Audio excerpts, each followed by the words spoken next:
How to hide highlights on Instagram without deleting. Hi everybody! If you're wanting to do that, you can follow up these easy steps.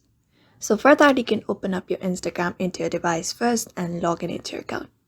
Once you are logged in, you should be finding this interface. Now from here, you can head over to the bottom right corner in order to open up your profile like this. So if you want to hide your highlights, for example, let's say this one right here, you can go ahead and open it up. And if you want to hide it, all you gotta do is tap on the three dot beside it like this. And before removing it from highlight, you need to make sure the story is archived.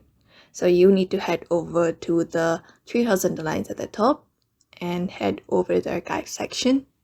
And here you should be finding your story saved. For example, I have saved this in my highlight.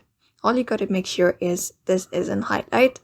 After that, you can go ahead and long press on it and tap on delete highlight, confirm it, and when you do that, it will be on your archive section like this. Go ahead and tap on archive, and there you should be finding the highlight that you just deleted.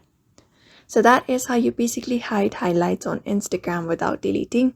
So I hope this video was helpful, and thank you for watching this video.